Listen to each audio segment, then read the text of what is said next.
Hello, welcome to another fresh new blog. And আজকের ব্লগটা কিন্তু খুব খুব খুব ইন্টারেস্টিং হতে চলেছে। আমি নিজে বলছি, because I am too much excited.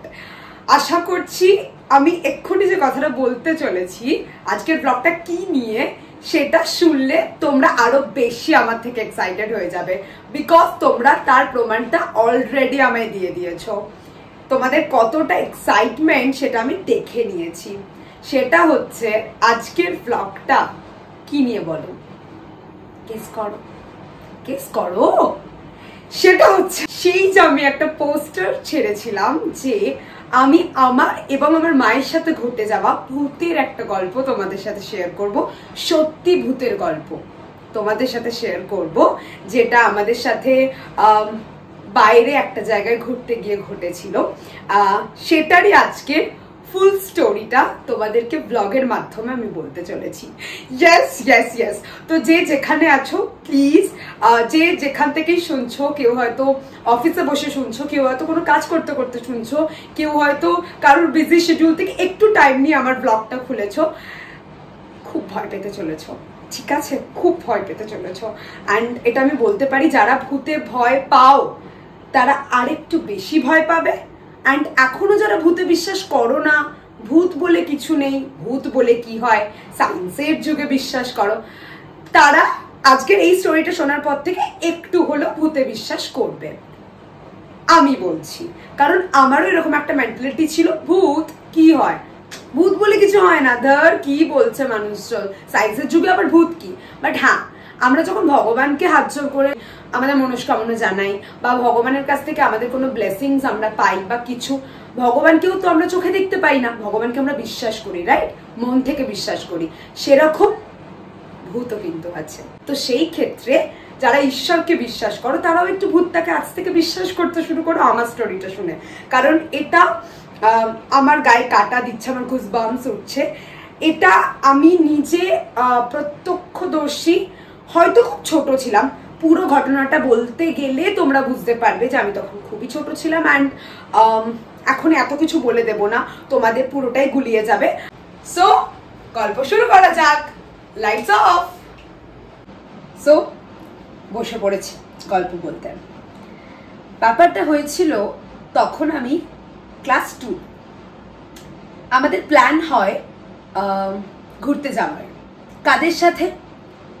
আমার বাবা, মানে আমি, মা এবং আমার বাবা, তার সঙ্গে আমার এক কাকুমুনি, মানে বলতে পারেন আমার বাবার এক বন্ধু। আমি এখানে কারোর নাম নিচ্ছি না, হ্যাঁ, মানে আমি অতটাও তাদের পরিচয় দিচ্ছি না। একটু কিছু প্রবলেম সূত্রে বা তাদের থেকে আমার যেহেতু পারমিশন নেওয়া নেই, সেই সূত্রে আমি তাদের পরিচয় গোপন রাখছি। বাট আমি এমনভাবেই তোমাদের সাথে শেয়ার করব যাতে তোমাদের বুঝতে অসুবিধা না হয়।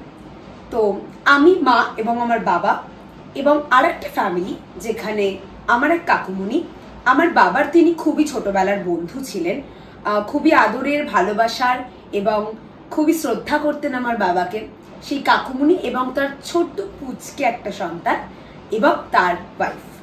সেই ফ্যামিলিটা আর একজন ফ্যামিলি ছিলেন, সেটা হচ্ছে আমার এক পিসি, আমার পাড়াতেই থাকেন, তানার হাজবেন্ড এবং তানার ছেলে, মানে সেই পিসির ছেলে, আমার দাদা ভাই। এই তিনটে ফ্যামিলি, তার সঙ্গে আমার বাবার 3 জন মতো বন্ধু, ব্যাচেলর বন্ধু গেছিলেন। তো মিনিমাম একটা 10-12 জনের গ্রুপ ছিল, বাচ্চা এবং বড় মিলিয়ে। প্রথমে কারণটা বলি, কেন আমাদের আরো ঘুরতে যাওয়ার প্ল্যানটা হয়। সেটার পেছনে একটা বড় কারণ ছিল। সেটা হচ্ছে, যেই বাবার বন্ধুটির কথা বললাম, ওনার ছেলের মুখে ভাত দেওয়ার জন্য আমরা কামরূপ কামাখ্যায় গেছিলাম ফার্স্ট। এখান থেকে গল্পের শুরু। আমরা কামরূপ কামাখ্যায় ওই ভাই, মানে বাবার ওই বন্ধুটির বাচ্চাটি মুখে ভাত করানো হয়। তো সেই ক্ষেত্রে তানার যেহেতু ফ্যামিলিতে সেরকম কোনো তানার ছেলের কোনো মামা ছিল না তার সন্তানের, এবং মামা থাকতেও আমি ঠিক জানি না, হয়তো তিনি আমার বাবাকে এতটাই শ্রদ্ধা করতেন এবং ভালোবাসতেন, তিনি আমার বাবাকে তার ছেলের মামা পাতান। সো বন্ধুত্বের ক্ষেত্রে তার ছেলের মুখে ভাত দেয় আমার বাবা। সো সেই জন্যই আরো প্ল্যানটা করা যে কামরূপ কামাখ্যাতে টানার বাচ্চার মুখে ভাতটাও দেয়া হবে, মুখে ভাতের অনুষ্ঠানটা ওই মন্দিরেতে করা হবে এবং ঘোরাও হবে। ঘুরতে যাওয়ার স্পটগুলো কি কি না, আমরা ফার্স্ট যাব কামরূপ কামাখ্যা, ওখানে কামাখ্যা মন্দিরে আমরা পুজো দেব এবং সেই মন্দিরেতেই মুখে ভাত পালন হবে। তারপরে আমরা বেরিয়ে যাব হচ্ছে শিলংয়ের উদ্দেশ্যে। শিলংয়ে আমরা 3 দিন থাকবো। শিলং থেকে আমরা সাইট সিন করবো হচ্ছে আসাম, মেঘালয়া এবং চেরাপুঞ্জি। যারা গেছো তারা হয়তো জানো যে কামাখ্যাতে গেলে এই কটা জায়গা খুব কাছে ভিতের মধ্যেই পড়ে এবং শিলংয়ে গেলে মেঘালয় চেরাপুঞ্জি অসাধারণ জায়গা, ঘুরতে খুবই ভাল লাগে। তো অনেক দিন বাদে বাপিও আজের থেকে বিরতি নিয়ে বন্ধুর ছেলের এরকম মুখে ভাতের জন্য গেছিলেন, তো একেবারে ঘুরেই ফেরা হয়। এবার আসি আসল কথায়। প্রথম দিনে তো আমরা কামরূপ কামাখ্যাতে যাই, আমরা যাই হচ্ছে বাই প্লেন এবং ফিরি বাই ট্রেনে। তার দরুন কি হয়, আমার যে বাবার বন্ধুর সন্তানটি ছিলেন, আমার যে পুচকে ভাইটা যার অন্নপ্রাশনের জন্য আমরা গেছিলাম মেনলি, সে খুব অসুস্থ হয়ে পড়ে। সে তো খুব বেবি, সে খুব অসুস্থ হয়ে পড়ে, সে নিতে পারে না ওই টার্বুলেন্সটা লাস্টের দিকে, ওই যে প্রবলেমসগুলো অ্যারাইজ হয়েছিল ল্যান্ডিং এর টাইমে, সে নিতে পারে না, বাচ্চাটি অসুস্থ হয়ে পড়ে। সো তার দরুন কামরূপ কামাখ্যাতে মুখে ভাত দিয়ে সেই ফ্যামিলিটি, মানে আমার বাবার বন্ধুর যে ফ্যামিলিটি, ওনারা আর শিলং যান না। ওনারা বলেন যেহেতু ওনাদের বেবি অসুস্থ হয়ে পড়ে যে আমরা আর যাব না, তোমরা ঘুরে এসো, আমরা কামরূপ কামাখ্যাতে স্টে করে যাব, এখান থেকেই আমরা টানা কলকাতার জন্য আমরা প্রিপারেশন নেব বা ব্যাক করব। সো তানারা কামরূপ কামাখ্যাতে স্টে করে যান, আমরা চলে যাই, মানে আমাদের ফ্যামিলিটা, মানে বাপি, আমি আর মা, তার সঙ্গে আমার যে বললাম যে এক পিসি ছিলেন, পিসি আমার পিসেমশাই এবং তানার যে ছেলে ছিলেন সেই ফ্যামিলিটা, আর বাবার যে 3টে ব্যাচেলর বন্ধু গেছিল সেই ফ্যামিলিটা, ফ্যামিলি বলতে সেই গ্রুপটা, আমরা চলে যাই শিলংয়ের উদ্দেশ্যে। শিলংয়ে গিয়ে শুরু হয় সেই ভৌতিক ঘটনা। শিলংয়ে গিয়ে ফার্স্টেই হোটেল খোঁজা। সত্যি কথা বলতে শিলংয়ে গিয়ে আমরা যে হোটেলটাই ছিলাম সেটা আমাদের খুঁজতে হয়নি, কারণ আমার সম্পর্কে এক জেঠুমুনি আছেন, আমি তানার নাম কিছু ব্যক্তিগত কারণে এবং ফ্যামিলিগত কারণে আমি তানার নাম প্রকাশ্যে আনছি না। সেই জেঠুমুনি এখন আর বেঁচে নেই, তিনি মারা গেছেন। সো সেই জেঠুমুনির হোটেল আছে শিলংয়ে, আমি হোটেলের নামও বলছি না, রাদার বলতে চাইছি না। সো সেই হোটেল বাবারা যাওয়ার আগেই বুক করে যান। 3 দিনের জন্য সেই হোটেলটা বুক করা হয়, 3টে রুম বুক করা হয় এবং সেই হোটেলে গিয়ে আমাদের ওঠা হয়। আমরা পৌঁছাই শিলং বেলার দিকে 11টা-12টা নাগাদ। খুব ভালো মনে পড়ে, প্রচন্ড ঠান্ডা ছিল, এমনকি রাত্রি 8টার পর আমাদের রুমে ঢুকে যেতে হতো, বাইরে এতটাই ঠান্ডা আমরা পেতাম। রাত্রি 8টার পর আমরা ওখানে শপিং করে, ওখানে যে শিলংয়ের যে মার্কেট প্লেস আছে, আমরা মার্কেটিং করে ঘুরে বেরিয়ে রাত্রি 8টার মধ্যে আমরা যে যার রুমে ঢুকে যেতাম। সো একটু হোটেলের বর্ণনাটা দিই, তোমাদের তাতে বুঝতে সুবিধা হবে। হোটেলটি ছিল 5তলা হোটেল এবং হোটেলটির এরকম একটা সিস্টেম ছিল, যতগুলো ফ্লোর, প্রত্যেকটি ফ্লোরের আলাদা আলাদা প্রাইস। হোটেলটি অত্যাধিক সুন্দর ছিল, পুরো পাহাড়ের বুকে, জানলা দিয়ে যেন মনে হতো পাহাড়কে স্পর্শ করছি আমরা। সকালের দিকে এত মনোরম একটি দৃশ্য আমরা দেখতে পেতাম, ঘুম থেকে উঠেই চোখের সামনে যখন জানলার কার্টেনগুলো আমরা সরাতাম এবং রাত্রিরে শুতে যাওয়ার আগে ওই পাহাড়ের বুকে যে লাইটসগুলো, ওই যে সিটি লাইটসগুলো, পাহাড়ের তো খুব মনোরম দৃশ্য। পাহাড় হচ্ছে লোকের কাছে মানে প্রেম। সো সেই ক্ষেত্রে সেই দৃশ্য দেখলে যেন আলাদাই একটা পাহাড়ে বারবার প্রেমে পড়তে ইচ্ছা করে। সো হোটেলটি অত্যাধিক মনোরম ছিল। সো আমরা একদম টপ ফ্লোরের যে রুমগুলো ছিল সেগুলোই আমরা নিই। আমাদের রুমগুলো ছিল এবং হোটেলটি ছিল সিঁড়ি দিয়ে উঠলাম, মানে এরকম সিঁড়ি দিয়ে উঠছি 3টে রুম, আবার সেকেন্ড ফ্লোর সিঁড়ি দিয়ে উঠছি 3টে রুম, 1 2 3টে, এরকম 3টে রুম, প্রত্যেকটা ফ্লোরে 3টে করে রুম, থার্ড ফ্লোর 3টে রুম, এরকম করে ফিফথ ফ্লোরেও একদম যে টপ ফ্লোর ফিফথ ফ্লোরে আমরা ছিলাম সেখানেও এরকম সিঁড়ি দিয়ে উঠে 3টে রুম। সো আমরা থাকি হচ্ছে মিডিলের রুমটা, আমি মা বাপি মিডিলের রুমটাতে ছিলাম। তার লেফট হ্যান্ড সাইডে মানে বাঁ দিকের যে রুমটা সেখানে ছিল বাপি বন্ধুদের গ্রুপটা, এবং রাইট হ্যান্ড সাইডে মানে ডান দিকের যে রুমটা সেখানে ছিল আমার এই পিসিমশাই এবং তার ছেলে, সেই ফ্যামিলিটা। সো এরকম ভাবে 3টে রুমে আমরা সেটেল ডাউন করি। এবার হচ্ছে গল্পের সূত্রপাত। প্রত্যেক দিন 3 দিনের ঘটনা, 3 দিনের মধ্যে প্রত্যেক দিন একটা কমন প্রবলেম, ফার্স্ট প্রবলেম, সেটা হচ্ছে ফার্স্ট প্রবলেমও এটাকে বলা চলে না, ফার্স্ট আমাদেরকে জানান দেওয়া যে সে আছে। কিভাবে?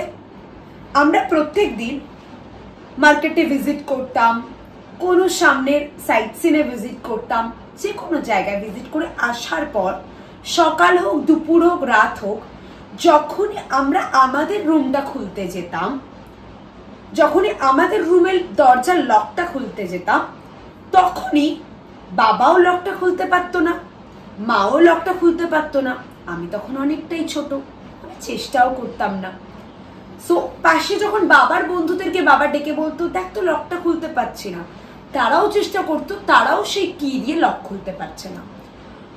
পাশে পিসিমণিদের ডাকা হতো, তারাও আমাদের কি দিয়ে লক খুলতে পারছে না, মানে আমাদের যেই কিটা হোটেল থেকে দেওয়া হয়েছিল সেই কিটা দিয়ে লকটা খোলা যাচ্ছে না। সো বাবা একটু বিরক্ত প্রকাশ করে যে এটা কি হচ্ছে, লক খোলা যাচ্ছে না, এই এমন কি কি দিয়েছে, হয়তো কোনো পুরনো সেরকম কি দিয়েছে, ওদের লকের কোনো সমস্যা আছে। সো বাবা কি করে, ফার্স্ট দিন অতটাও বুঝতে পারে না, বাবা নিচ থেকে রিসেপশন থেকে একজনকে ডেকে পাঠায়, তিনি এসে আমাদের রুমের কিটা খুব সহজেই খুলে ফেলেন, মানে without any problem, without any issue তিনি কিটা এক চান্সেই খুলে ফেলেন।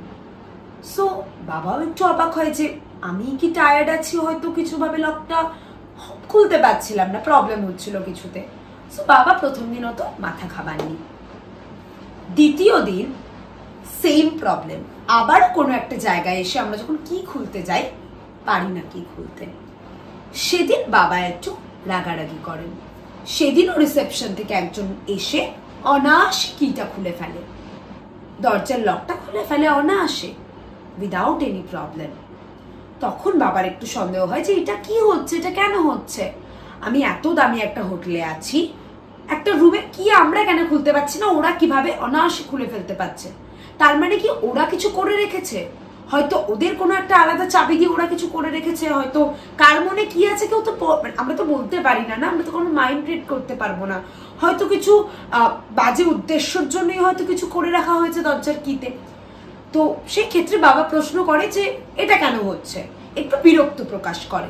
তখন তারা বলে আমরাও জানি না সাব, আর ওখানে পাহাড়ি লোকদের, আপনাদের যাদের পাহাড়ে খুব মানে পরিচিতি আছে বা যারা পাহাড় থেকে বিলং করেন বা যারা পাহাড়ে অলরেডি অনেকবার করে ঘুরতে গেছেন তারা জানেন ওখানকার লোকরা একটু সাব বলে কথা বলেন, মেম সাব বলে কথা বলেন, বেটি বলে কথা বলেন বা এরকম বলে।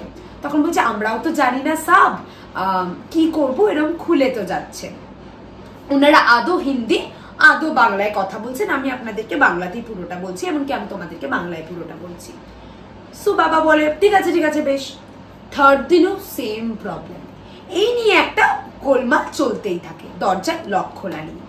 পরের দিন থেকে যে ঘটনাটি ঘটে সেই ঘটনাটি আবার জানান দেয় যে তিনি আছেন।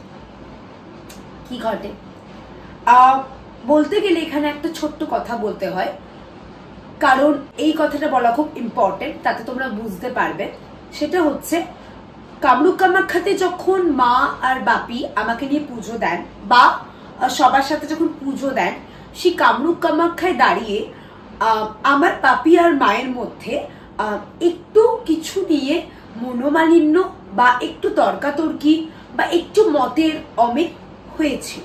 নেক্সট ঘটনাটা ঘটে সেটা হচ্ছে সেই দিন রাত্রিবেলা, মানে ফার্স্ট দিন রাতের ঘটনা এটা।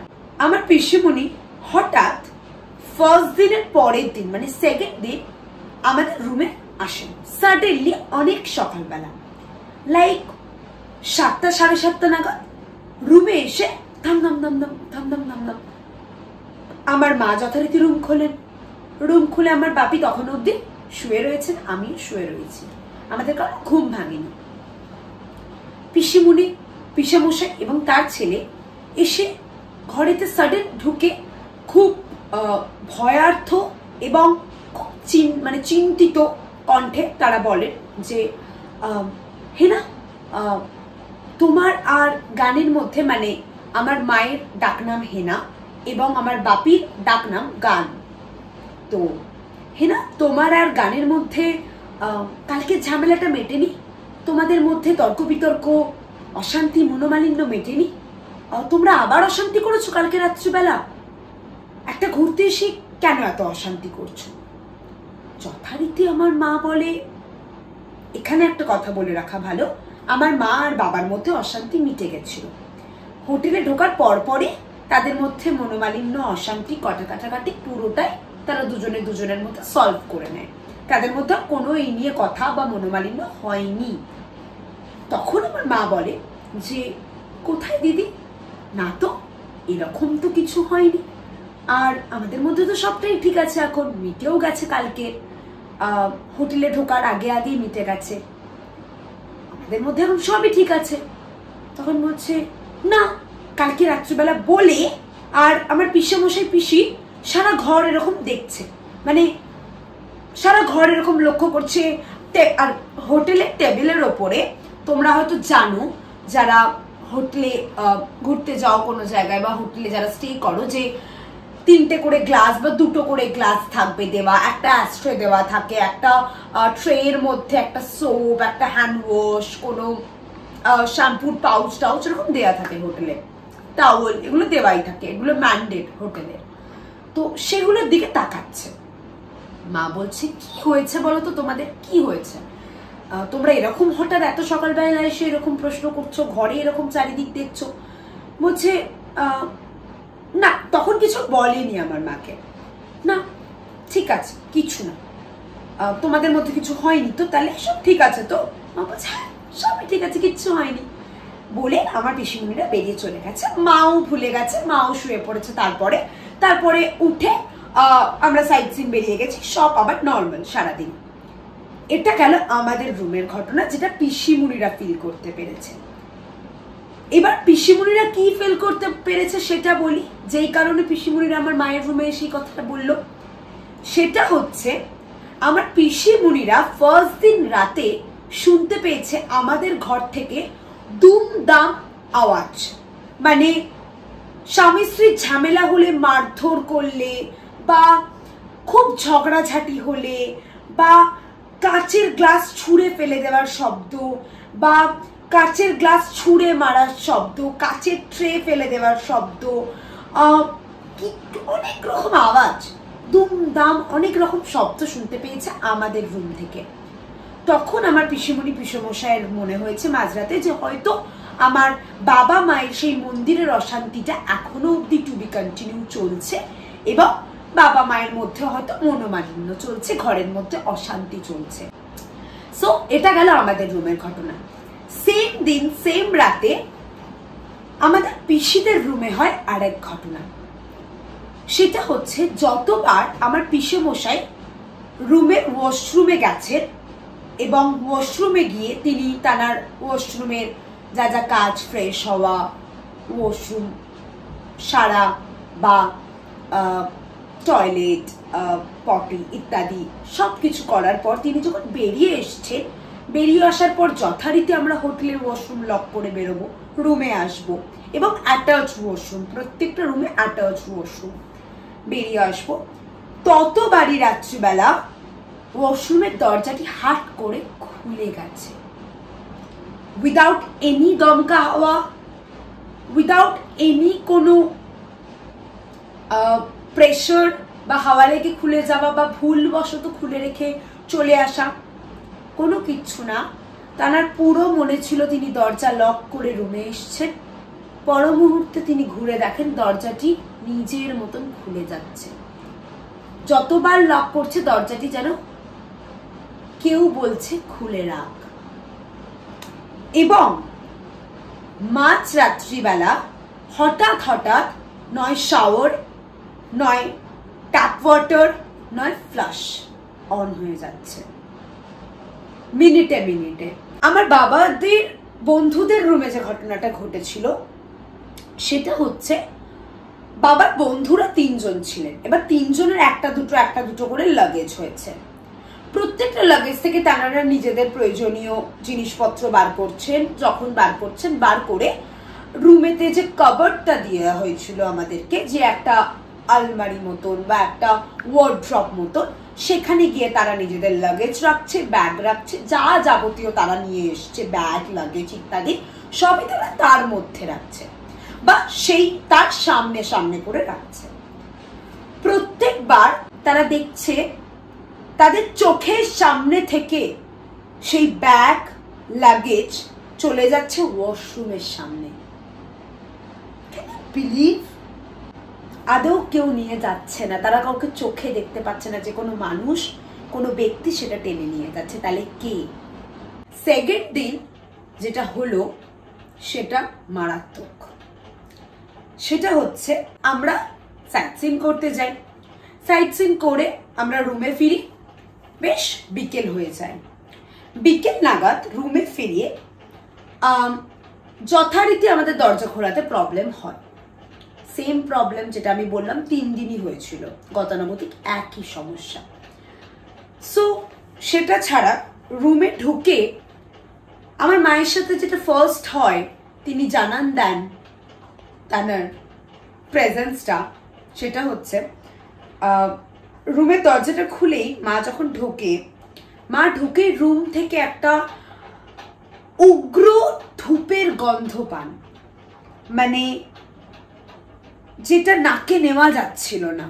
লাইক একটা আতর, একটা মিশ্রণ গন্ধ রুম থেকে, কিন্তু খুবই উগ্র গন্ধটা, মিষ্টি উগ্র গন্ধ।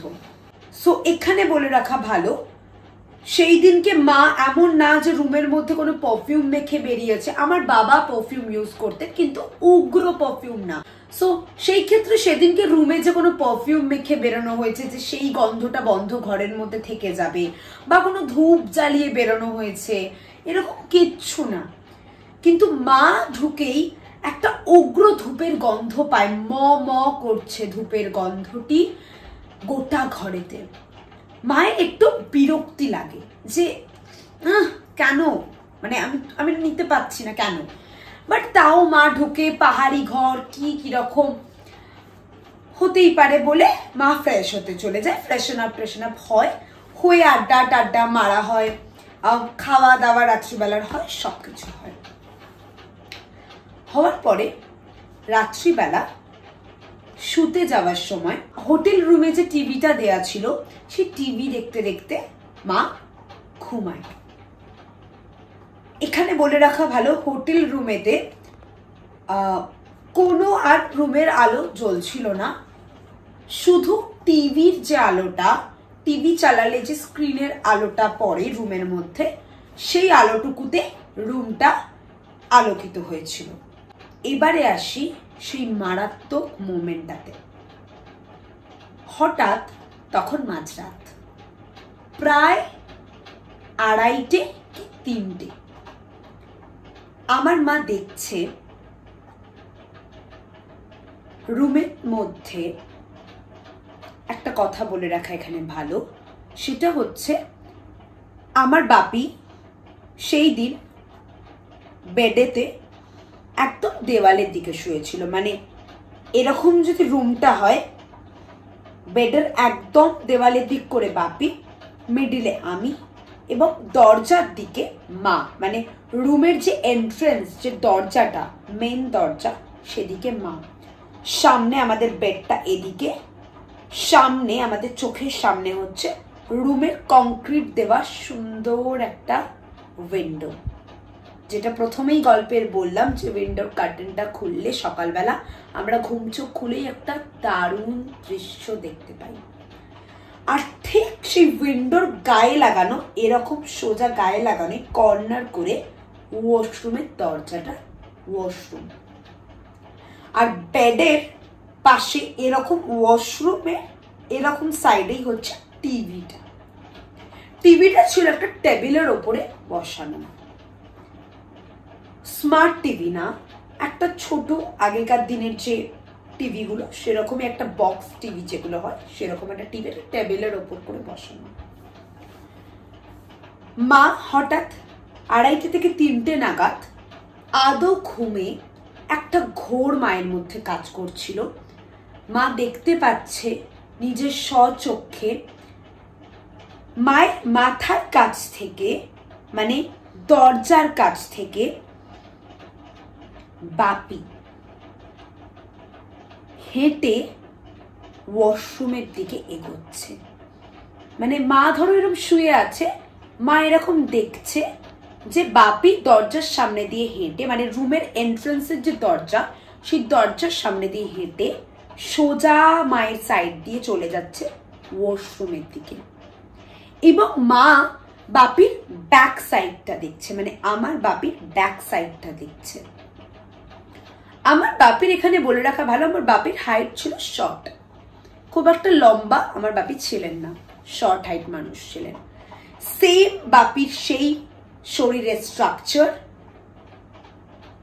বাপির একটু উস্কো খুস্কো চুল, কোকড়ানো কোকড়ানো চুল, সেই রকমই বেটে খাটো মানুষ।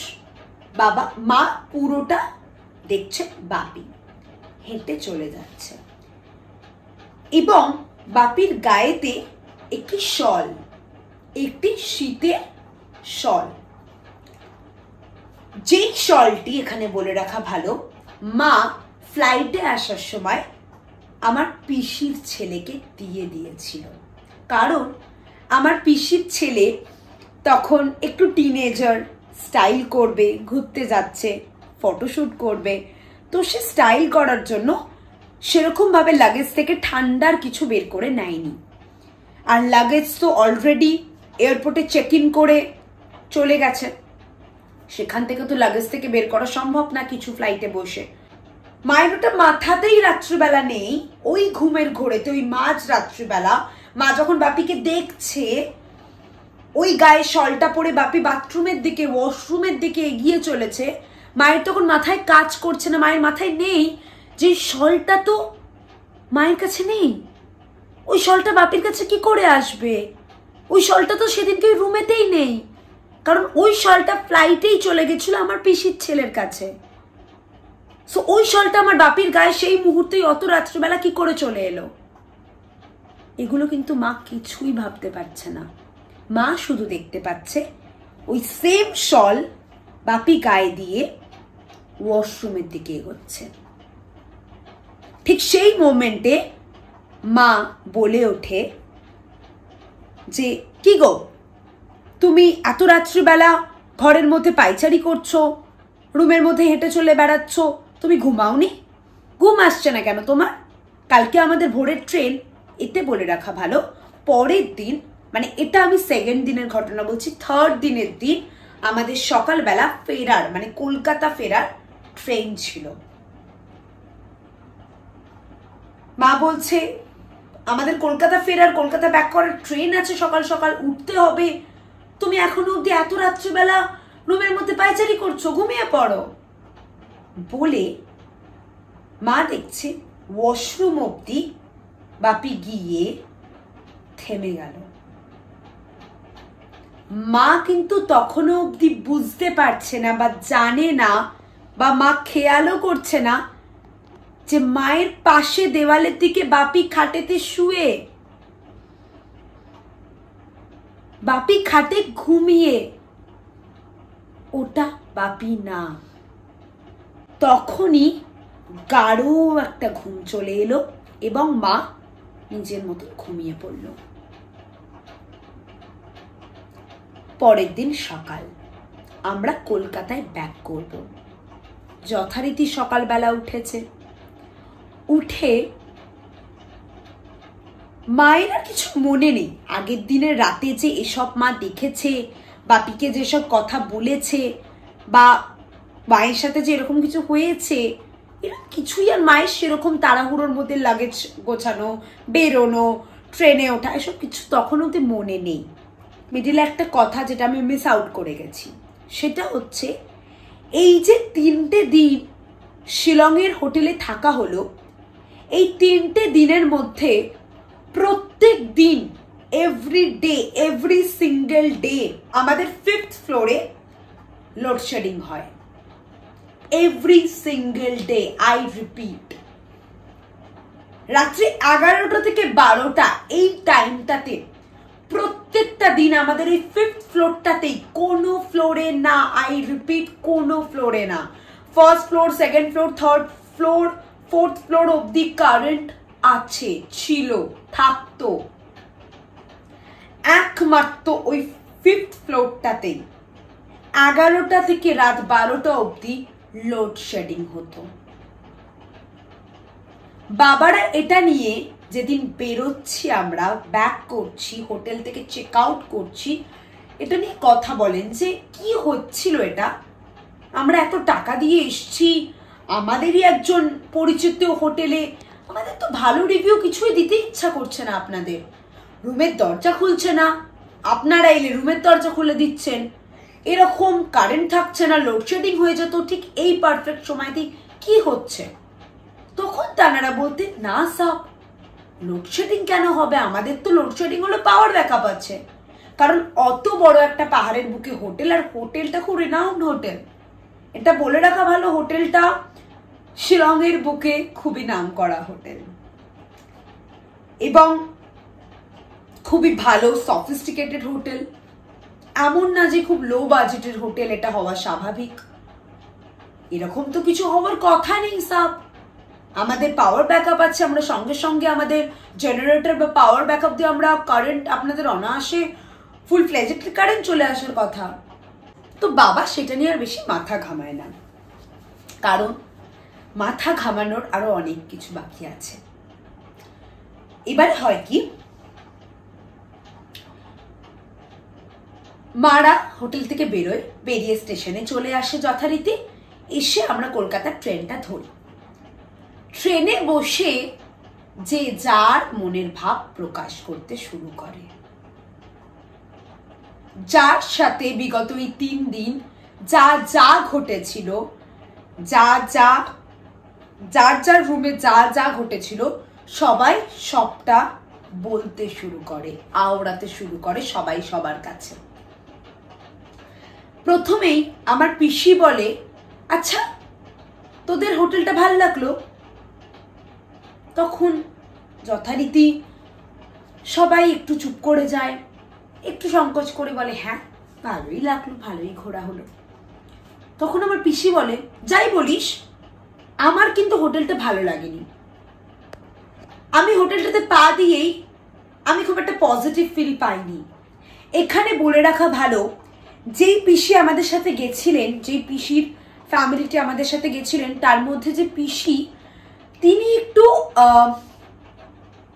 অ্যাস্ট্রোলজার গোছের ছিলেন। লাইক তিনি একটু হাত দেখতে পারতেন, তিনি নেগেটিভিটি ফিল করতে পারতেন। নেগেটিভিটি মিনস তিনি কিছু হাওয়া বাতাস, তিনি কোনো নেগেটিভ সোল বা অপদেবতা ফিল করতে পারতেন। সো তিনি বলে ওঠেন, আমার কিন্তু হোটেলটাতে পা দিতেই প্রথম দিন সুবিধার লাগেনি। তোরা বাচ্চা কাচ্চাকে নিয়ে ঘুরতে এসছিস, আমি আর কিছু বলিনি। সবারই একটা মনেতে কিন্তু বোধ চলে আসবে, তাই আর কিছু বলিনি। তখন এক এক করে সবাই সবার ঘটনা বলার সাহস পায় এবং সবাই সবার সাথে ঘটনাটা শেয়ার করে। ফার্স্ট আমার বাবার বন্ধুরা বলে ওঠে যে 3টে বন্ধুর সাথে লাগেজের ঘটনাটা ঘটেছিল, সেই লাগেজের ঘটনাটা বলতে শুরু করে যে আমাদের রুমে না প্রত্যেক দিন এরকম লাগেজগুলো ওয়াশরুমের সামনে চলে যেত, এরকম আমার পিসি তখন বলে ওঠে এরকম যতবার তোর পিসেমশাই ওয়াশরুমে যেত দরজাটা খুলে যেত, ট্যাপ ওয়াটারের আওয়াজ হতো, শাওয়ারের আওয়াজ হতো, ফ্লাশ করার আওয়াজ হতো। আর তোদের রুম থেকে তখন পিসি বলে আমার মাকে যে হেনা তোর মনে আছে আমি তোকে গিয়ে জিজ্ঞাসা করেছিলাম একদিন ভোরবেলা দরজা ধাক্কিয়ে যে তোর আর গানের মধ্যে মানে আমার আর আমার মায়ের, আমার বাপি আর আমার মায়ের মধ্যে কি কোনো অশান্তি চলছে?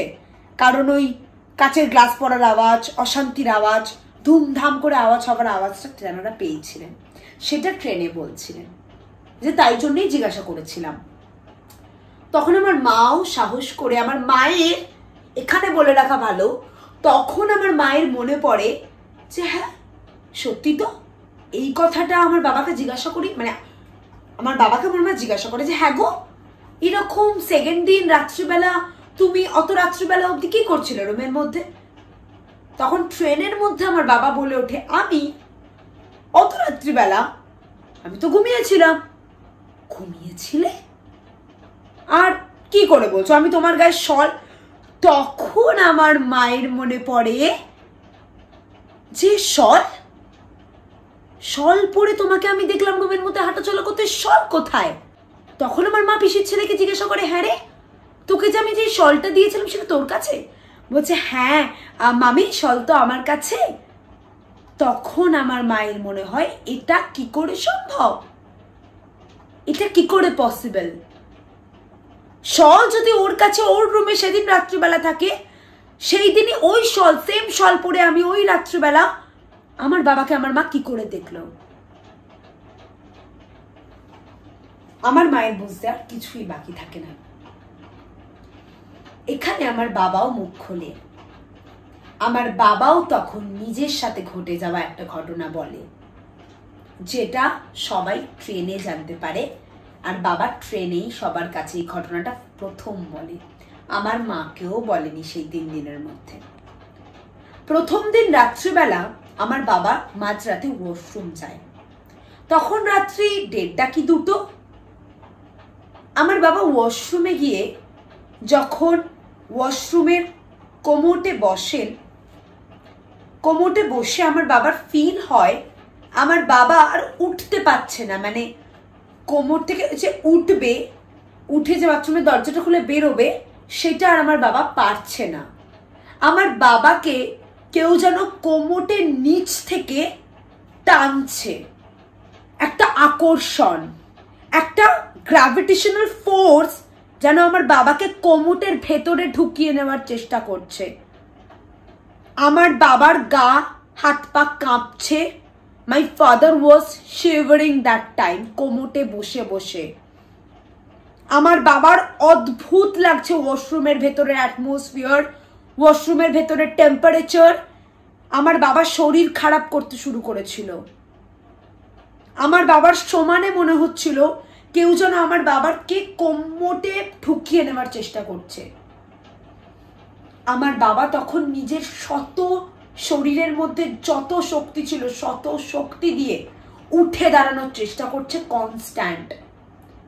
এই যুদ্ধের মধ্যে দিয়ে আমার বাবা বেশ 2 থেকে 3 মিনিট চলে। তারপরে আমার বাবা যে কথাটা আমাদেরকে বললেন যে আমি উঠতে পারছিলাম না, আমি শত চেষ্টা করে এমন ওঠার চেষ্টা করেছি। তোমরা হয়তো ওয়াশরুমে, সবার ওয়াশরুমে আছে, সেটা হচ্ছে যেখানে আমরা ওয়াশরুমের ভেতরে একটা রড থাকে, একটা স্টিলের হোক কিছুর হোক, যেখানে আমরা আমাদের টাওয়েল গিয়ে রাখি বা গামছা গিয়ে রাখি বা আমাদের ড্রেস গিয়ে রাখি, যে রডটা, সেই রডটা ধরে আমার বাবা ওঠার চেষ্টা করে। এমন ভাবেই সেই রডটা ধরে ওঠার চেষ্টা করে যে সেই রডটা ভেঙে পড়ে যায়, আমার বাবার হাতে ভেঙে চলে আসে। সেটার জন্য হোটেল থেকে বেরোনোর সময় বাবাকে একটা ছোট্ট ফাইন দিয়ে বেরোতে হয়, বিকজ সেটা তাদের হোটেলের প্রপার্টির যেহেতু একটা অংশ ছিল তাই। এটা আমার বাবা সবাইকে শেয়ার করে ট্রেনের মধ্যে। তখন আর কারোরই কিছু বুঝতে বাকি নেই। আর একটা জিনিস যেটা আমার বাবা এবং বাবার বন্ধুরা লুকিয়ে গেছিল, যাতে আমার মা, আমি যেহেতু খুবই ছোট, বাচ্চাকে নিয়ে গেছে, ভয় না পেয়ে যায়, বা আমার পিসি, তিনি একজন মহিলা, ভয় না পেয়ে যান। আমার দাদা আছে, মানে আমার পিসির ছেলে, সেও তখন ছোট, ভয় না পেয়ে যায়, বাবারা আর বলেনি। সেটা হচ্ছে এই দরজা না খোলা, লোডশেডিং হওয়া প্রত্যেক দিন, বা বাবার সাথে এই ঘটনাটা হওয়া, বা বাবার এই ব্যাচেলার বন্ধুগুলোর সাথে এই লাগেজের ঘটনাটা ঘটা, এই সব ঘটনাগুলো বাবাদের খুব কড়া নাড়িয়ে যায়, বাবাদের মনে অনেক প্রশ্ন জমাট বাঁধায়। সেই কারণে বাবারা লাস্ট যখন হোটেল থেকে চেক আউট করেন, হোটেলের একটি পুরনো স্টাফকে, একটি খুব বয়স্ক স্টাফকে বাবারা জিজ্ঞাসা করেছিলেন যে কি ব্যাপার বলুন তো, কি ব্যাপার, আমাদের সত্যি করে বলুন, আমাদের তো সুবিধার লাগলো না, যে কটা ঘটনা হলো আমাদের সাথে এই 3 দিনে এই হোটেলে, আমাদের তো সুবিধার লাগছে না, কি হচ্ছে, কি ব্যাপার আছে এখানে বলুন। অ্যাজ ইউজুয়াল যেটা হয়, হোটেলের লোকটি বলতে নারাজ হন যে না কিছু না বলে কাটান, কিন্তু বাবারাও তো শুনতে নারাজ। বাবারা কি করে, তানাকে কিছু টিপস, বলতে পারেন বাংলা কথায় ঘুষ। সো তখন সেই টিপসটা পাওয়ার পর তিনি খুশি হন। তিনি খুশি হয়ে, যেটা যথারীতি হয়, তিনি সেই মারাত্মক মর্মান্তিক ভয়ানক ঘটনাটা বাবাদেরকে বলেন, যেখানে মেন স্টোরি।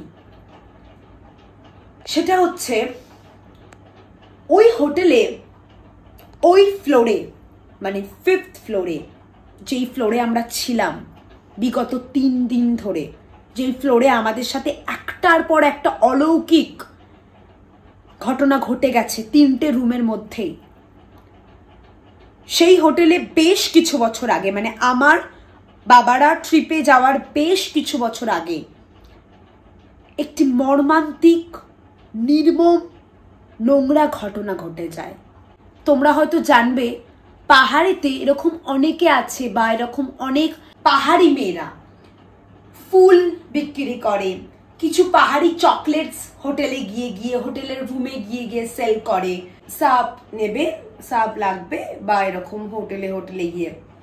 সেম বেশ কিছু বছর আগে যেটা বললাম, যে একজন পাহাড়ি বাচ্চা মেয়ে সব ফ্লোর সেল করার পর যথারীতি টপ ফ্লোর, সেখানে গিয়ে 5th ফ্লোরে গোলাপ সেল করতে যায়।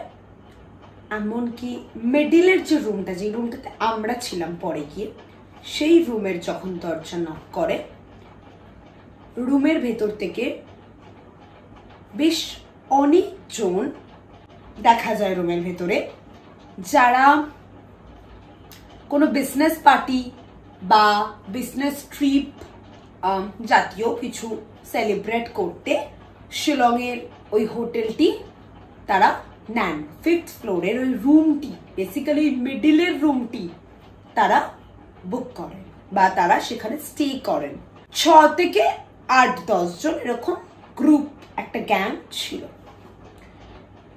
সেই রুমে নক করতে 2-3 জন মুখ বাড়িয়ে মেয়েটিকে দেখে।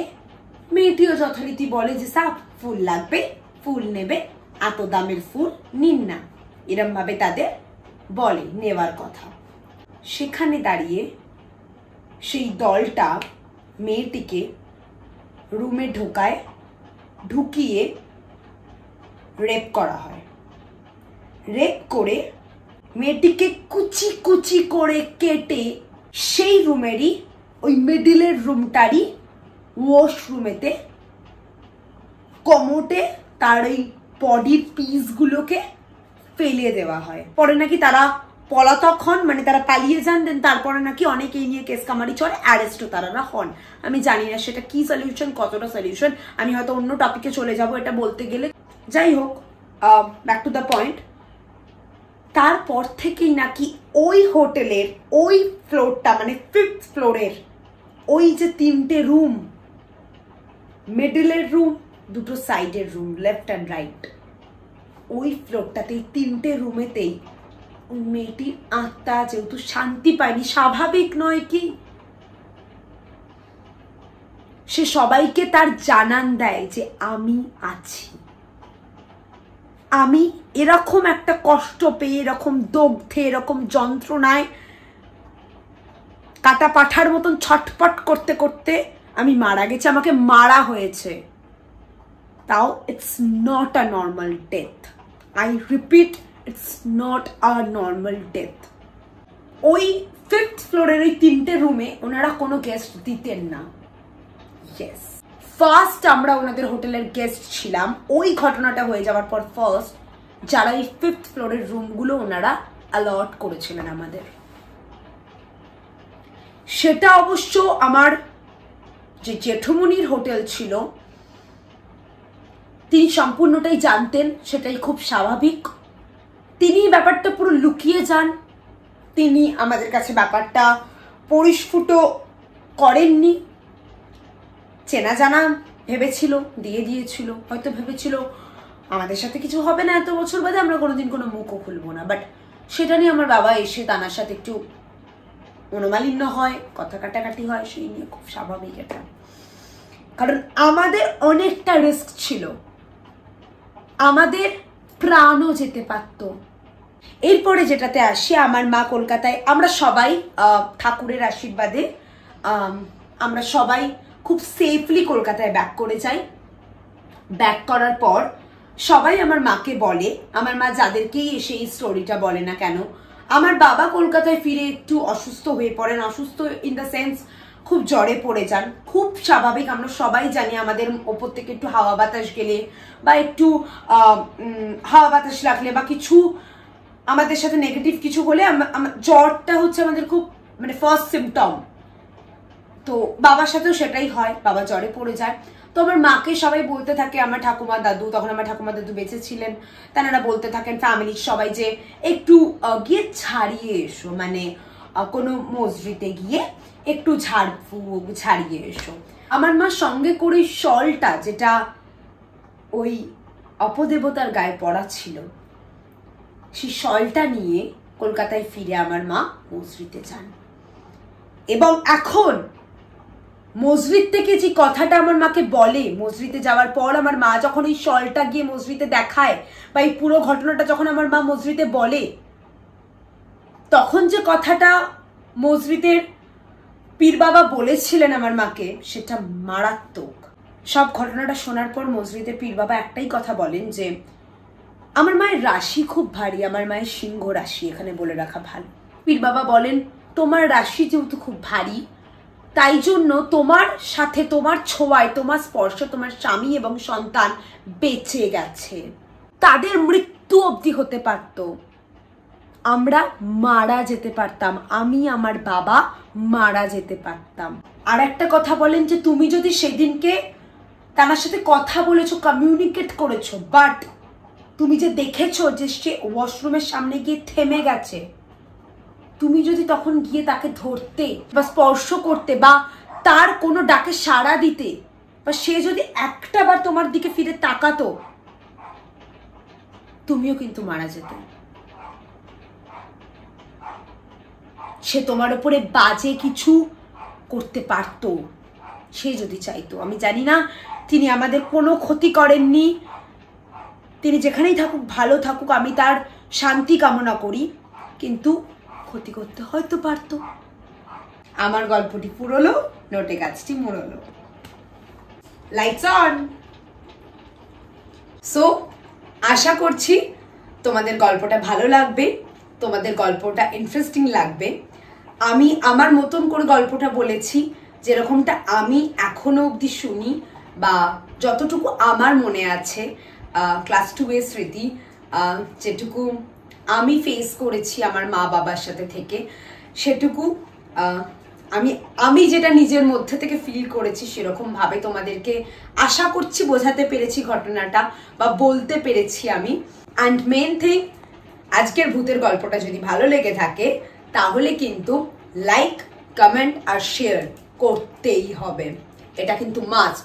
না হলে কিন্তু সবার বাড়িতে বাড়িতে আমি ভূত পাঠিয়ে দেবো না, jokes apart, but yes, please please please like, comment আর শেয়ার করো। কমেন্ট করে অন্তত জানিও যে কেমন লাগলো ঘটনাটা তোমাদের সবার, আমি কতটা ভয়ানক ভাবে বলতে পেরেছি বা তোমাদের কতটা ভয় দেখাতে পেরেছি। So bye bye, see you in the next vlog. Until then, take care, tata, good night.